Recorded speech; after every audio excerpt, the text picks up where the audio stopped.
Florence Nightingale, the lady with the lamp. When we think of reformers, Florence Nightingale is one of the greatest of the modern reformers. Few people realize the enormous debt which the whole world owes to Florence Nightingale. This courageous reformer transformed hospitals and pioneered the modern nursing profession. No other person in history has done more to alleviate suffering and established a higher standard of healthcare for the sick as Florence Nightingale. Before Florence Nightingale, the condition of hospitals and the nursing profession was in a degraded state, to put it nicely. Hospitals were dirty and overcrowded, antiseptics were unknown. Doctors took it as a matter of honor to have as much blood and muck splattered all over their gowns, and they didn't bother to wash them for days and weeks because it was a sign of status to show how busy they were to have dirty surgeons' gowns.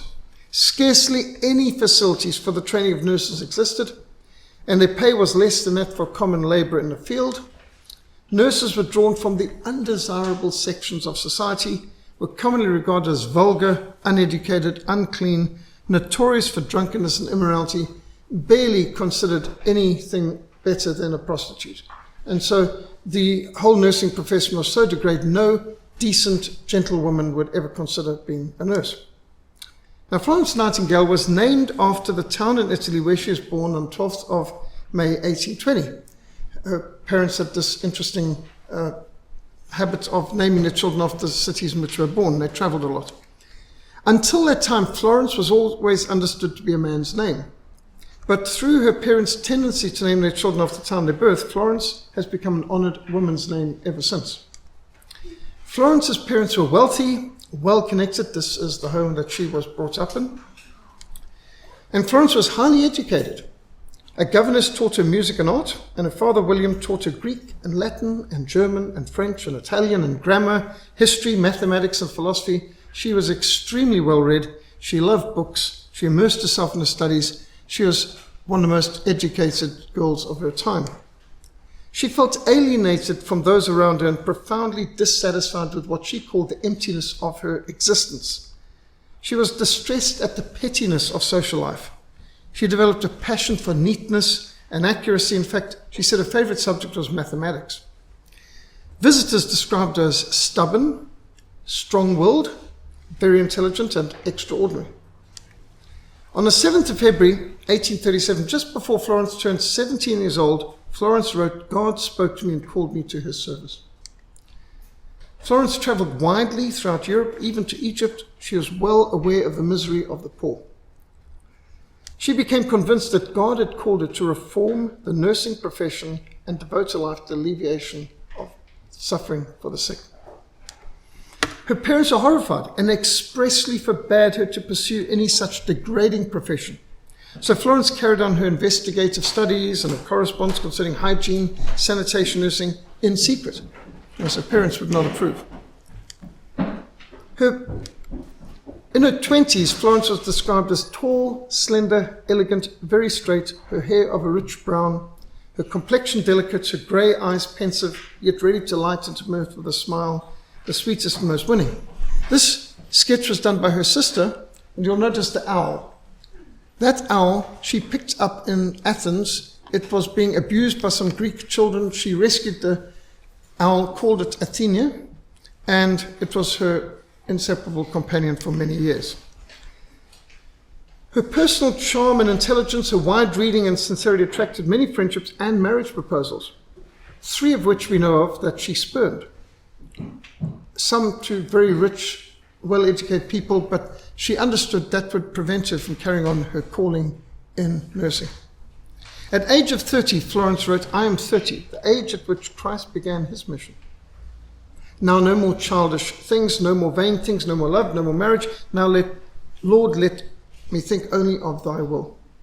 And that's written in her diary, and you can see that in the Florence Nightingale Museum, which is attached to St. Thomas's Hospital in London, just on the other side of the bridge from Parliament. So walked across the bridge, past the Boadicea Monument, get to St. Thomas's, facing the House of Commons, Palace of Westminster, as the British call it, and there's St. Thomas Hospital and the Florence Nightingale Museum. She traveled to Germany to enroll at a college for deaconesses. She was a star student at the Lutheran Deaconess Training Institute at Kaiserswerth on the Rhine in Germany. And there she lived a Spartan existence in this school of deaconesses, rising at dawn, doing all the menial tasks, sharing the frugal meals of the sisterhood, and attending lectures on nursing. It was very much like a Protestant nunnery, convent, so to speak. On her return to England, she set up a sanatorium for sick governesses run by a committee of fine ladies. Not a snappy title, but that's the way they did things in Victorian England. This establishment for gentlewomen in Harley Street, London, was used to test her innovative ideas on healthcare. Now, at first there was conflict with the committee. She is always arguing with men. And in time, all the members came to respect her innovations and skill because they thought she was off the wall on a whole lot of things, which she turned out in the end to be right on. In her treatment of the sick, her first principle was cleanliness and fresh air. Contrary to all the tenets that then held sway, if you've ever been to England, you'll notice the English people shut all the doors in the house. And if you walk into the living room and leave the door to the hallway open, they jump up and shut the door because, a draft can kill you, apparently. And, even today, the average English person has this obsession with closing everything and living in these little rabbit warrens. Whereas we'd have everything open. They have the other opposite idea. So she insisted on large open windows for hospital wards. Thoroughness, initiative, and hygiene characterized the routines established by her, and she produced the most detailed study into the state of healthcare in Europe. She was just about to assume the superintendence of King's College Hospital when the Crimean War broke out, 1854. After the Battle of Elma, September 1854, the Times correspondent wrote on a shameful lack of proper provision for the care of the wounded after their heroic victory. You've got a war. You should expect that in a war there's going to be wounded. And they hadn't made provision. There were not sufficient surgeons, no dressers, no nurses, no linen for bandages, and yet no one was to blame. This was the first war in which the telegraph was used to wire dispatches back home. So for the first time, up-to-date reports kept the people in England informed on the course of the war and the horrors of having no proper medical care for the wounded. Now, you've all heard of the Charge of the Light Brigade. That took place during the Crimean War. Alfred Lord Tennyson wrote the poem The Charge of the Light Brigade, published in 1854.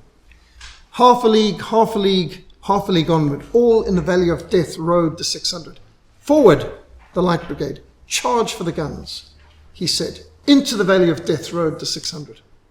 Forward, the Light Brigade, was there a man dismayed? Not though the soldier knew someone had blundered. Theirs not to make reply, theirs not to reason why, theirs but to do and die. Into the valley of death rode the 600. Cannon to the right of them, cannon to the left of them. Cannon in front of them volleyed and thundered. Stormed at with shot and shell. Boldly they rode, and well, into the jaws of death, into the mouth of hell, rode the 600.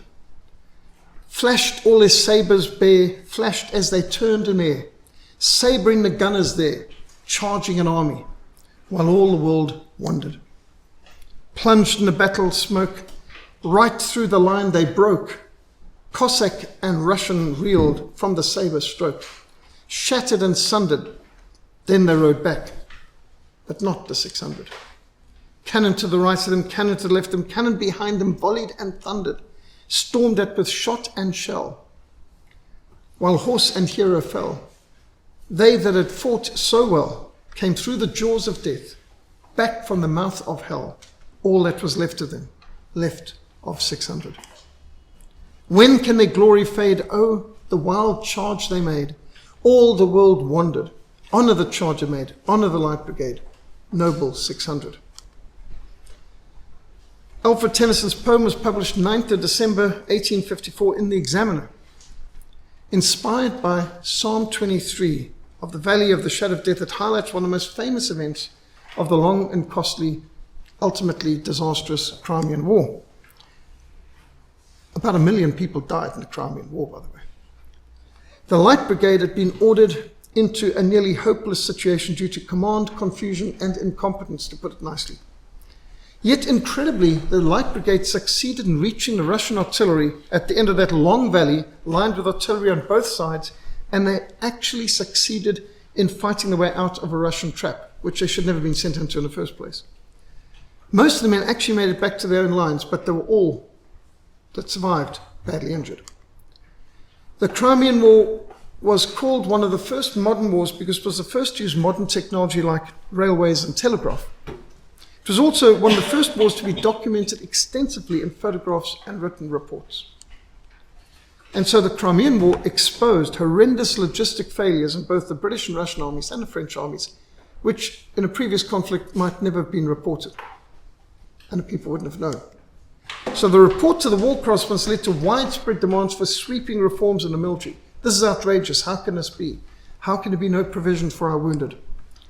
As an outcry of indignation rose through the country, the Secretary for War, Sir Sidney Herbert, who happened to be a personal friend of the Nightingale family and whom Florence had got to know on their tours of France and Italy, they moved in the same social circles, she was the only person he could think of who might be able to deal with this crisis. He asked, would she go and organize the care of the wounded in Crimea?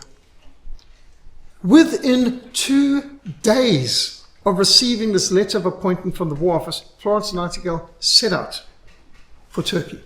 Within 2 days, can you imagine? 21st of October, 1854.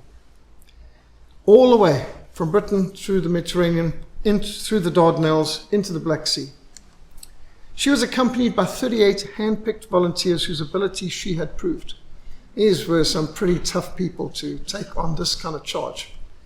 Now, his sister wrote that Florence was as calm and composed in as furious haste as if she was going out for a walk or a stroll. Imagine, 2 days. With the announcement of her appointment by the government, Florence Nightingale came under national attention, became the target of a lot of controversy and prejudice. It was only after Queen Victoria gave Florence her personal public support that most of the accusations against Florence subsided, but not all. Many high officials objected to a woman being given charge of what's essentially a man's job. And indeed, war is a man's job. Although these days you've got draft dodgers who send women into combat, but back then it would have been unthinkable. Others were astounded that a rich, popular, young, attractive gentlewoman was prepared to abandon her life of ease and luxury and safety in England to face dangers and horror and fearsome toil on the battlefield. But apparently Florence took absolutely no notice of her critics. She reached Scutari on the 4th of November, just in time to receive a flood of wounded from the Battle of Balaclava. This was the hospital, as she said, the worst designed hospital imaginable.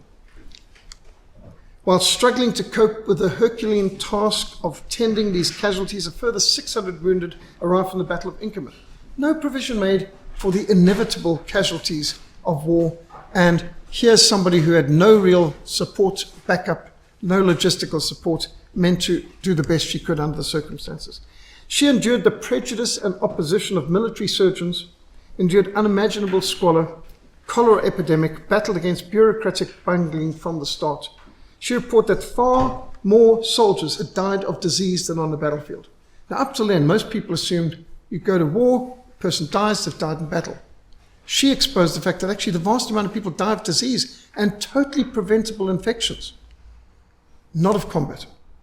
And the situation was disastrous. What she encountered was something that was not set up for medical purposes at all. She described the hospitals as colossal calamities. There was no furniture, there were no cooking utensils, and Scutari was one big, massive disease factory. The most practical thing is that the cemetery was close by. Toilets were blocked and overflowing. Rats were everywhere. The filth and stench of rotting wounds was overwhelming in the overcrowded, rat and cockroach, lice-infested corridors and wards. When informed that essential items that she needed would take weeks of delay, authorization from England, and needed to wait official reaction of the Commission of Inquiry, Florence Nightingale used her own funds to set up a house in Scutari as a laundry, requisitioned a consignment of 27,000 shirts, which had not yet been released by the Board of Survey and were still on board ship, And nope. She just overruled everyone and said, this is coming to the hospital. And Florence ordered that the bales be opened at once, the materials delivered to the hospital, red tape or no red tape, and she managed to get them to do it, despite the fact that she was just cutting across all the bureaucratic rank structure. Many officials were incensed and complained in newspapers of England, is this the way to manage the finances of a great nation? Miss Nightingale coolly draws a cheque. In fact, Florence paid for many of the supplies out of her own funds because she couldn't wait for the British government. Lives were at stake. This is one of the famous paintings done at that time of Florence Nightingale in the military hospital at Scutari. And the degradation that these poor soldiers had to endure after the horrors of the battlefield, that actually the hospitals were worse. They had more chance of surviving the battle than they had of surviving the hospital. Apparently unconcerned by the controversies and the furor surrounding her, Florence continued the work of cleaning up the shambles she found, and those of her workers who would not submit to the strict discipline or endure the necessary privations were promptly sent home. She did not hesitate to kick them out if they were not of the right attitude and disposition. Official obstructionism impeded her efforts at every step, but she overcame all opposition with her persistence and determination. As Florence wrote, I have no compassion for men who would rather see hundreds of lives lost than waive one scruple of the official rules. Red tape kills lives. Bureaucratic bungling. Florence organized staff, oversaw purchases, set up housekeeping, ordered furniture, supplied clothing, supervised daily routines, worked an average of 20 hours every day, performing the duties of cook, housekeeper, washerwoman, general dealer, and storekeeper, along with scavenger and nurse. Florence began and ended every hospital day routine with prayers. She also provided reading rooms and library books for the patients. Aside from her Bible at the Florence Nightingale Museum, you can also see her prayer book, which was constantly with her, praying with patients in particular. Taking them food, here in this case soup, ministering to people at night, caring for the patients. Here, obviously an officer, sword by the side of the bed with his hat. It was her custom before retiring to make a last tour of the wards, and her slender figure in nurse's uniform with rich brown hair covered by a white cap, passing lamp in hand down the long aisles between the rows of bed, bestowing comfort in the wounded, seemed like an angel to the hundreds of wounded and sick soldiers. And it was said in the reports that soldiers kissed her shadow, and she seemed to them like the angel of the Crimea. Florence visited the battlefront to set in place further reforms. Many lives are lost needlessly by lack of basic first aid at the first position, and so setting up also forward positions where they could do dressing stations before they get shipped to the hospital saved a lot more lives. Hospital mortality, the death rate of patients in hospital, before she took over the care of the war wounded in Crimea, was as high as 42%. That's 42 of every 100 patients would die in the hospital of mostly preventable diseases. Soon, Florence brought hospital mortality down to only 2%. That's a massive change from 42% to 2%. As Dr. Benjamin Jarvid of Oxford declared, nobody knows how many lives are saved by your nurses in hospitals, how many thousands of soldiers who would have fallen victim to bad air, bad drainage, and bad ventilation are alive owing to your forethought and diligence. Forethought and diligence saves lives. And the stories that came from the people there, do you know, at the end of the war, and they were looking, there was a military gathering, and it was challenged amongst officers to write which figure in the last war contributed the most and will be most remembered in history. And the different officers wrote in a piece of paper, it came to the front, and every single name in there was Florence Nightingale. Every officer agreed. She's the one who did the most and is the one who's going to be remembered. And it's true, I mean, name a general from, or anybody from the Crimean War, and most of us would be struggling, even historians amongst us, to think of someone else from the Crimean War that stands out. In fact, the only ones we can remember are the ones that actually caused the chaos. Florence Nightingale is the only one who did something good, from what we can tell of the whole lot from the British side at least. She's the father, or should we say the mother, of the Pi diagram chart in order to convey to the British public the catastrophic situation. She invented, and it's even called to this day, the Nightingale Rose. So this is from a book, and this is the Nightingale Rose. Now, to understand it, the red, or now it looks pink, the pink represents those who died of wounds, military deaths. Okay? You can see the little sliver of red. And then you see the grey is died of disease, like typhus and dysentery. And then other is the dark. And so it becomes instantly clear the vast majority of deaths in the Crimean War, as in most wars up to that stage, was due to easily preventable diseases that basic hygiene and dealing with infections, infection control would have prevented. And so to put it in by putting the original color, which has been lost in old printing, the red represents those who died, and she's got this, of course, it's in months. Each one represents a month of that year. So the red represents those who died of wounds, in other words, from battle wounds, and the black is other causes, and the blue is preventable diseases, like infection and dysentery and cholera. And again, looking at it in terms of months, from 1854 to 1855, and you can see the way how the death tolls in battle, up and down depending on the battles. But from the time you have Florence Nightingale there, the preventable diseases starts to come down dramatically. And those are some great books. This is actually in a cabinet in the Florence Nightingale Museum that I visited. Florence Nightingale is well known for the attention. Yes? Where is this museum? It's in London. It's opposite, it's on the Thames, just opposite from the Palace of Westminster, and it's to the side of the St. Thomas's Hospital, which she founded.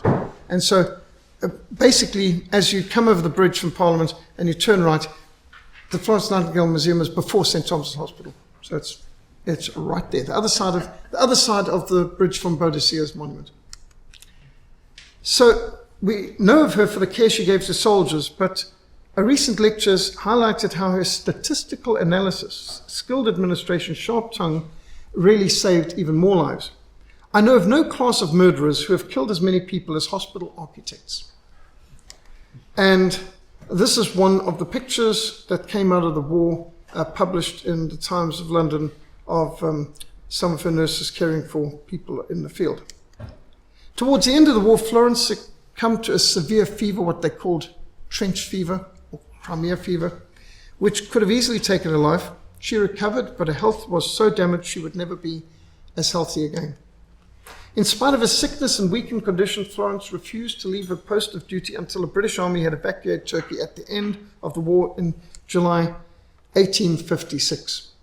So she stayed to the end and could truly say, "I've done my duty," which is the title of a book on Florence Nightingale in the Crimean War. Travelling under false name of Miss Smith, she avoided the enthusiastic receptions that had been arranged for her, but she was received by Queen Victoria. When the Queen gives a summons, she doesn't give you an invitation, the Queen summons you, so you don't have a choice. She persuaded Queen Victoria to support hospital reform by presenting her with these Nightingale roses, these pie diagrams, charts, and of course, the Queen instantly recognized what she was saying. You're losing most of your soldiers to completely preventable diseases that basic hygiene and sanitation would deal with. And Prince Albert described her as extremely modest. So work in Crimea was, for her, just the beginning. She founded the Nightingale Home for Training Nurses at St. Thomas's Hospital. This is St. Thomas's Hospital. And notice, it is designed with big windows. And it's designed in, you can see, a series of squares. The whole purpose is to provide every ward having big windows that's open out so that they can, and during the day those windows must be open. They want to be sure that all the patients have fresh air, exactly the opposite mentality of this wear masks and keep people all cooped up business. This formed the base of the Royal Commission to reform medical care in the military. And the Army Medical Corps was transformed as a result of her efforts. So here you can see St. Thomas's everything is designed so that there is no ward without big windows reaching into the opening. It's a very innovative design. Whereas you remember the picture of the Scutari Hospital, one big massive square. Most of the rooms had no outward ventilation, no windows, and just, the worst. As she said, hospital architects are murderers. She took a deep interest in the sanitary and health measures adopted in India. Although she didn't go to India, she studied the statistics and gave constant communication to the Secretary of State for India to reform sanitation and health in that vast country, and doubtless contributed to saving the lives of hundreds of millions of people in India ultimately through the sanitation innovations brought in through her reforms. Florence launched the most significant campaigns to improve healthcare and prevent patients dying from causes that could have been prevented.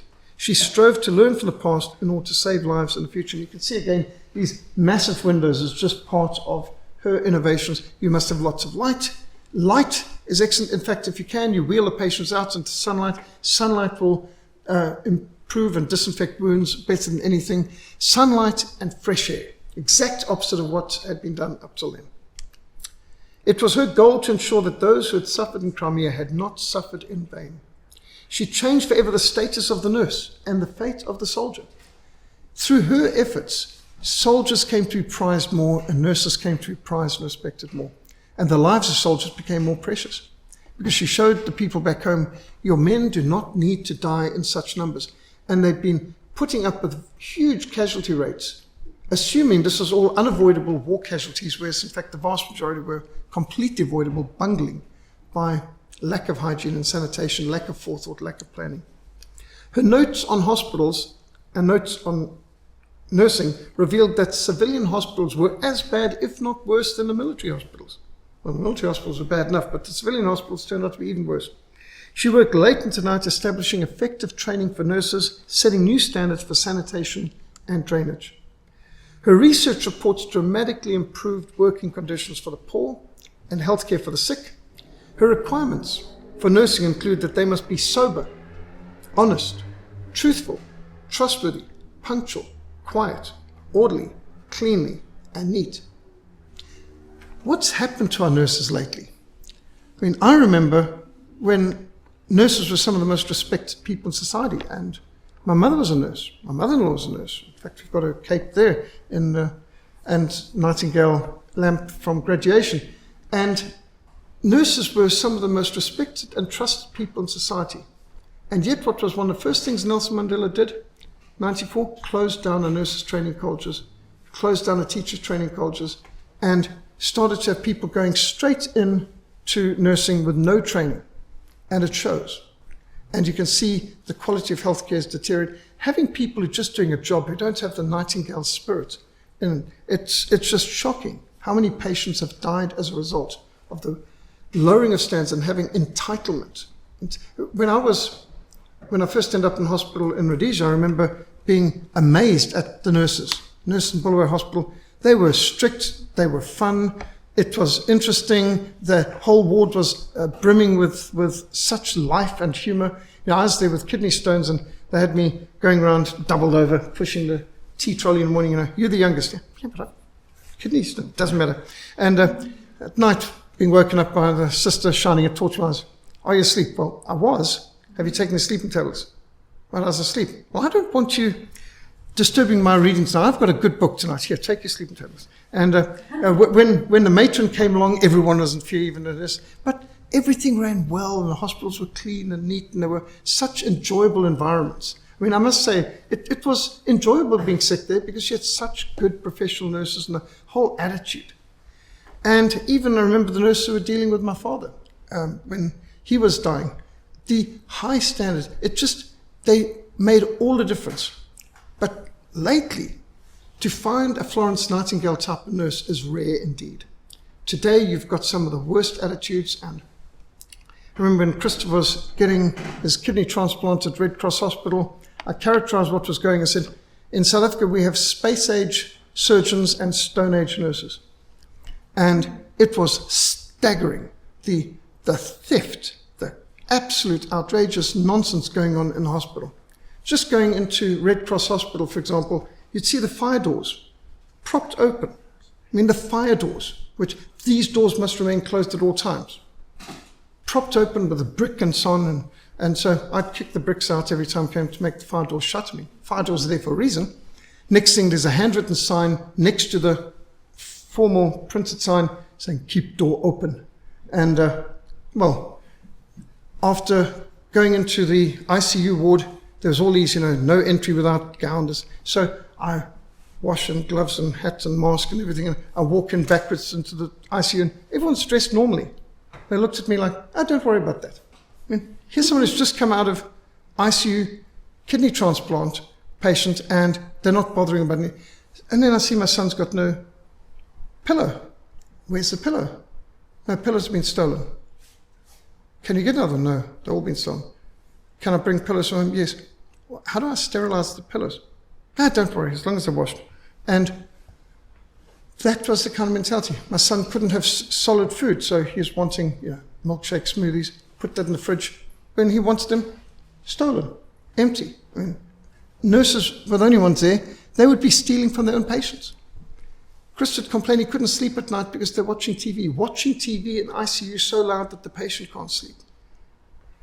Coming in, and I could hear my son's screams at the top floor before I'd even come up the last staircase, running in there, and he's in agony. He didn't complain much at all. It's got to be pretty bad if he was complaining.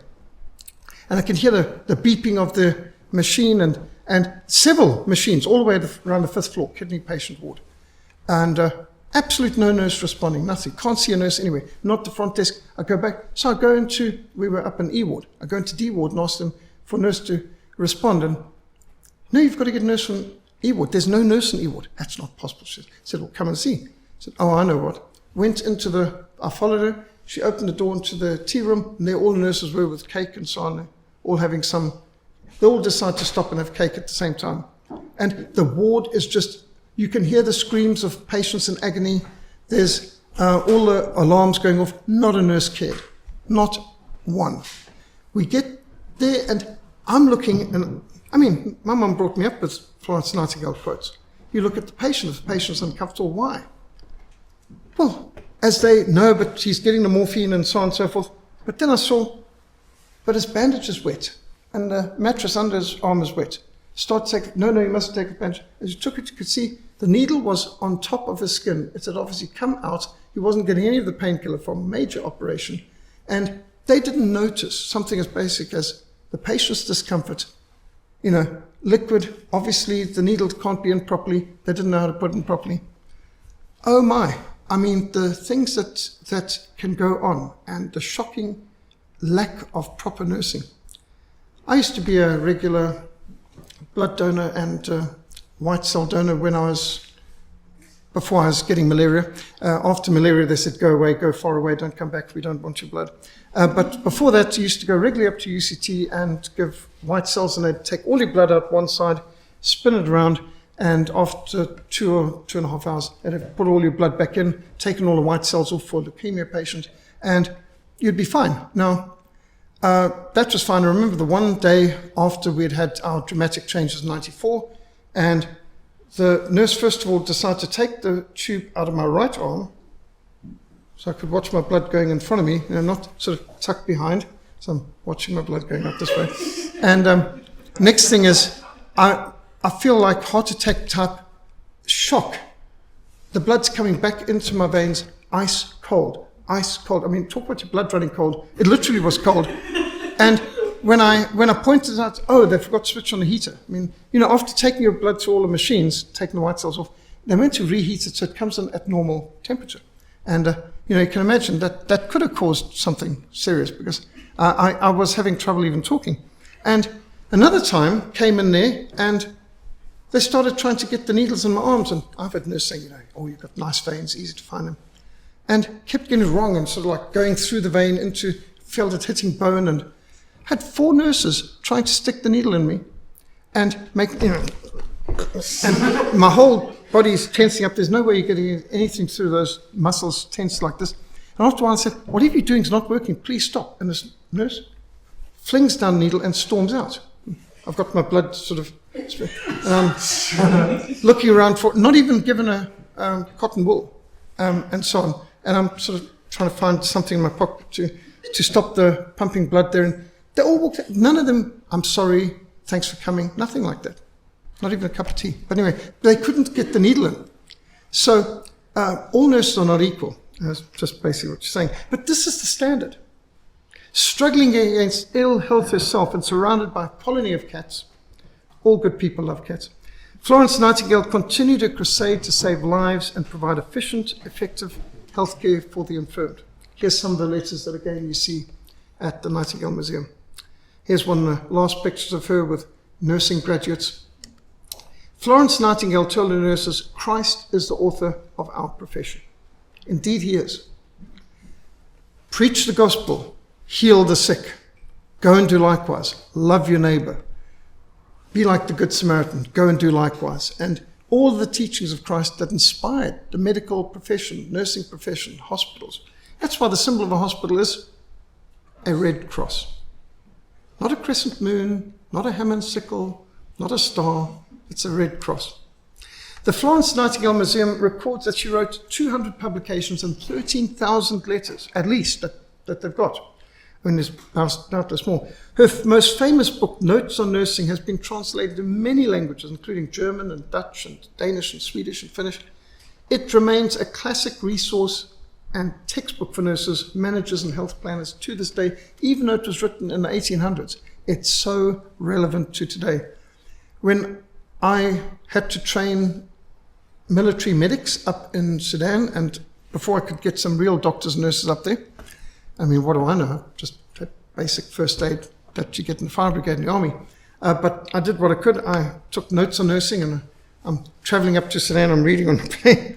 And it's like, this is good stuff. This is very basic and relevant sanitation, things like this. So I had some, the 4 Bs, breathing, bleeding, breaks and burns, things like this to teach. But Florence Nightingale has so much common sense. It's obviously missing from the average university today. My mother mentioned how many times, now she worked her way up from the bedpans all the way up to being a nurse, whereas she had some nursing sisters come straight from university with all the epaulets on their shoulders who fainted at the first sight of blood. Well, fat lot of use that is as a nurse, if they can't handle the sight of blood. And my mother would say, my day is not complete if I haven't seen blood. She rose to the occasion of a medical emergency, which is why our son Christopher was her favorite grandson. She really loved medical emergencies. She would not let Christopher spend a night in the hospital alone. She'd spend every night with him in the hospital. We could take the day shift, but at night she was there by his bed because she didn't trust the nurses, not the ones we had around then, to care for her grandson enough. So in Notes on Nursing, Florence dealt with all aspects of healthcare, including hygiene and bedding and diet, and emphasized the 2 most important principles of nursing.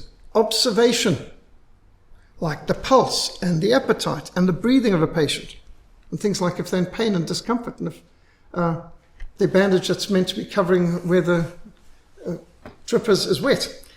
Sensitivity to patients' needs and comforts. In fact, this is Florence Nightingale's traveling kit that, don't know what most people have in their handbags, but that was in hers. And she incorporated Bible studies and prayer meetings as part of her trainee nurses' routines, and she appointed chaplains for the hospitals. By the way, you can hear whole lectures on Florence Nightingale from the modern people without a single reference to her spiritual life, her call from God, her devotion, her Bible and New Testament. Just like you can go to the Red Cross and they have no idea that it was a Bible-believing evangelical Henry Dunant who founded the Red Cross.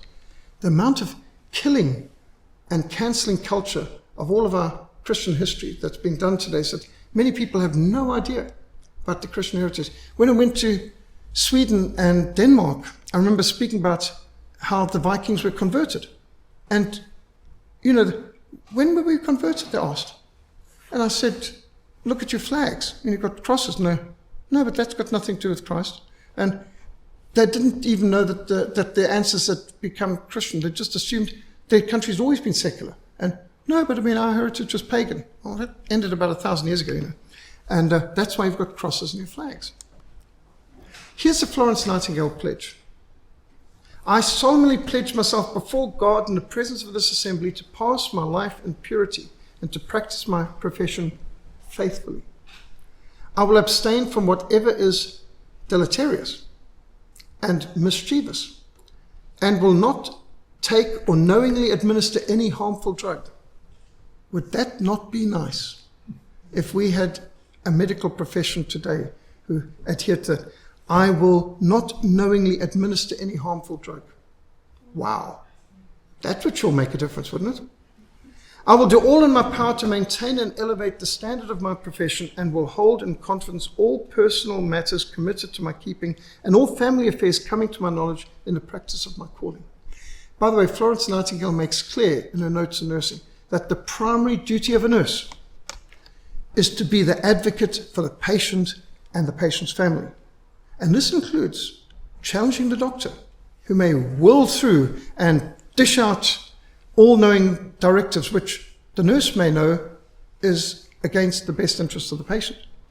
And I was not one of those brought up to believe that all doctors are just under God and that the doctor can't be wrong and you can never question doctor. My mother gave us no end of stories of how the doctor prescribed something that would have killed the patient.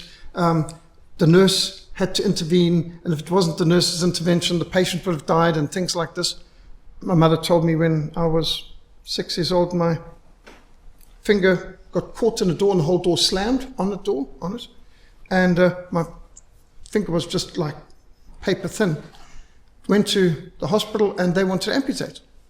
My mother said no, she refused, made them just bandage up, and it looks a little different because the fingernails are a bit strange, but she said she's seen fingers and hands amputate that were less damaged than mine was. But the amount of dumb things done by many doctors. But nurses were trained to be an advocate for the patient, to sometimes be the protection between the patient and doctor, because the doctors don't always know. The doctor comes through and he spends a few minutes with the patient. The nurse might have spent hours with the patient, days, weeks in some cases. And so the nurse is meant to be the advocate for the patient's best interest and the wishes of the family, which these days I think is being lost. And I bet a lot of nurses in their training today don't even get taught that. But there was a time that nurses had to make this pledge. I don't know if they're still required to make this pledge, the Florence Nightingale pledge, but isn't this a lovely ceremony, all holding flowers and pledging? And it looks like it's a church venue where this is taking place. And so the Nightingale pledge, printed, distributed, many nurses would have it, it would be on the walls. It's been a long time since I've seen it in the hospital. Florence Nightingale said, I attribute my success to this. I never gave any excuse, I never accepted any excuse. Isn't that a good principle? You know, the way of failure is to give excuses. Failures make excuses. Winners make a plan. In border maak 'n plan. We must make a plan.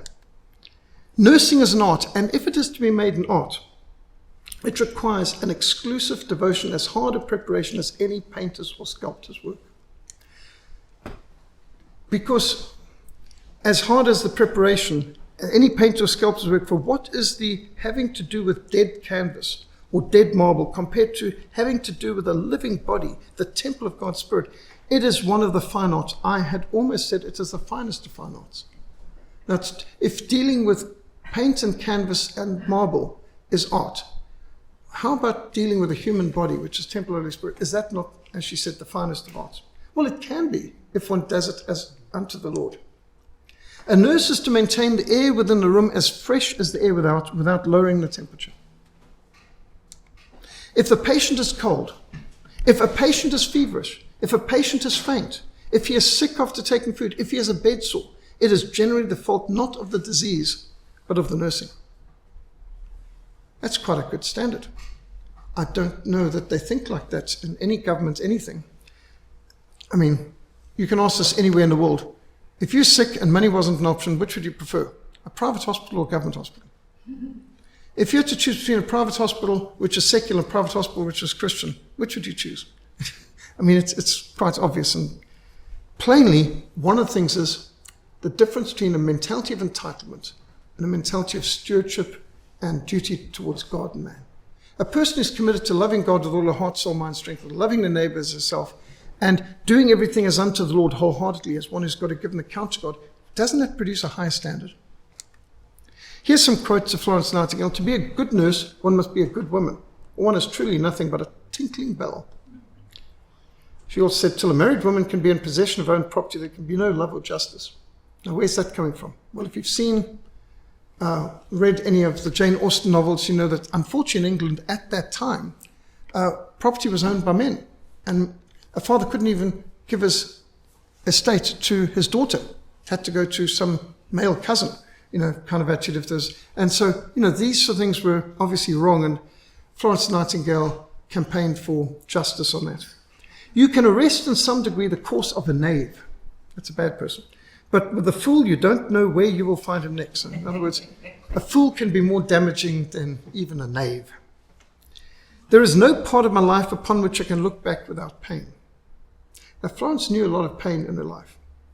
And amongst the different pain is she had many a time that she reflects in her diary, wondering with regret whether she did right in turning down different men who'd proposed to her, but she knew that she had a higher calling. But you can imagine there's still regrets and there's if-onlys and whats. Moses was the greater man, for whereas Plato only formed a school which formed the world, Moses went straight to work on the world. So, yes, you can learn from Plato, but Moses has more to teach us. Give us back our suffering. We cry to heaven in our hearts, suffering rather than indifferentism. For out of nothing comes nothing, but out of suffering may come the cure. Better have pain than paralysis. 100 struggle and drown in the breakers. One discovers the new world, but rather 10 times rather die in the surf, heralding the way to the new world than stand idly on the shore. And there you can get a spirit. In other words, better to die trying than to not even try. Let us never consider ourselves finished nurses. We must be learning all of our lives. And that's from Proverbs. If we stop learning, we soon forget what we already know. You have to continually be learning. We must never reach a stage of I've stopped learning. I've met people who said, I haven't read a book since I graduated from college or since I left school. And you just can only feel sorry for people like that. Their brain must be rotting away. Their intellect must be dying and decaying. A person who doesn't read, it's like a body that does no exercise. Reading is gym for the mind. If we don't read, then our mind's going to get flabby. Well, I'm sure there's other words than that. It basically dies. Florence Nightingale's writings on hospital planning and organization had a profound impact on healthcare worldwide. If a lot of things that we take for granted in hospitals, good hospitals, seems normal to us, we need to study what the world was like before Florence Nightingale and what the hospitals were like, because she was so successful that a lot of what she achieved, we would not even think that remarkable today.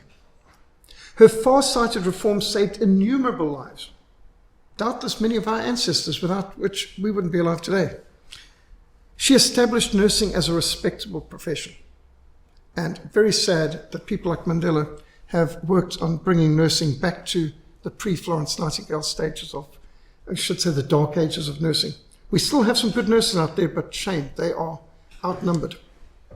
When, after most productive life at age 90, Florence Nightingale died on the 13th of August, 1910, over 1,000 nurses and many veterans of the Crimean War attended a funeral service at St. Paul's in London. Now, the government wanted to give her a state funeral for her to be buried in Westminster Abbey. Her family, on her express wishes, insisted that she have a service in St. Paul's, which is the parish of London, instead of in Westminster Abbey, which is the royal, that's the state event. And for her to be buried in her family cemetery of their church back at home. And so these are veterans of the Crimean War. And this is the news report of the day. Notice they had these double-decker buses at that stage. And on her own request, a very simple tombstone with only her initials on it, F.N, with a cross, born 12th of May 1820, died 13th August 1910.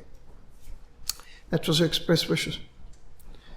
Lord Stanley delivered this eulogy at St. Paul's. I know of no person beside Mitch Nightingale who, within the past 100 years, has voluntarily encountered danger so imminent and undertaken offices so repulsive, working for a large and worthy object, in a pure spirit of duty towards God and compassion for man. Henry Dunant, the founder of the International Committee of the Red Cross, said that the inspiration for their movement came from Florence Nightingale. The Red Cross, the largest humanitarian organization on earth, which has even recruited dogs. All over the world, some of the worst war-torn areas, the Red Cross is a powerful symbol. And Henry Dunant, the founder of the Red Cross, says Florence Nightingale was our inspiration. In Florence, where she was born, is this sign commemorating the birth in May of 1820 of Florence Nightingale. And in London, her house is a historic site as well. There's also the Nightingale Memorial, which has been set up in London, and lifting up the light, of course. Another Nightingale Memorial, this is in Parliament Street, in commemoration of her services. Blessed are the merciful. That's a very appropriate verse for someone whose life was full of mercy. There are stained glass windows remembering the lady with the lamp. And there's the Nightingale home. This is a nursing home. And you'll see different memorials to Nightingale in all sorts of places, including just opposite from Big Ben and Palace of Westminster is the Florence Nightingale Museum, which has exhibits including these. There was a time, I think from 1985 to 1995, that the £10 note had Florence Nightingale on it in Britain. But the biggest memorial in many ways is the memorial to the Crimean War veterans. And here in London, you can see the angel with the wreath, the crown of honor on the noble dead with the soldiers' memorial. But to the side is, to the right, you can see Florence Nightingale's memorial. And quite appropriately to have the lady with the lamp commemorated, and Florence Nightingale with her lamp depicting her different work in negotiating for the good of the soldiers in Crimea, training the nurses. These are all part of this memorial in downtown London. Matthew 25, verse 34 to 40 says, I was sick and you visited me. I was in prison and you came to me. Then the righteous will answer him, saying, Lord, when did we see you hungry and feed you? Or thirsty and give you drink? When did we see you a stranger and take you in, or naked and clothe you? Or when did we see you sick or in prison and come to you? And the king will answer and say to them, assuredly I say to you, inasmuch as you did it unto one of the least of these, my brethren, you did it to me. And so for good reason, Florence Nightingale is one of those victorious Christians who changed the world. One of the 32 chapters in the book Victorious Christians dedicated to Florence Nightingale. We will have the video and PowerPoint and audio of this on our Frontline Mission SA.org website, by God's grace, by the end of tomorrow. Does anyone have any questions or comments? Florence Nightingale. How many people here have been trained as nurses? You were trained as a nurse? No? Pauline, anyone else? Well, I think it's one of the regrets of my mother that none of her grandchildren or children followed her into nursing or medicine. She so often would tell me, oh, you've got lovely surgeon fingers. And then after a while, she was trying to get me into being a veterinary surgeon. And at one time, Andrea, my firstborn, was very interested in maybe following Florence Nightingale, but she soon became far more the academic. And my poor mother, she loved the medical profession. She really wants to see, maybe one of her great-grandchildren will end up in medical profession, because that to her was life, just living on medical drama. So she came alive when there was a medical crisis.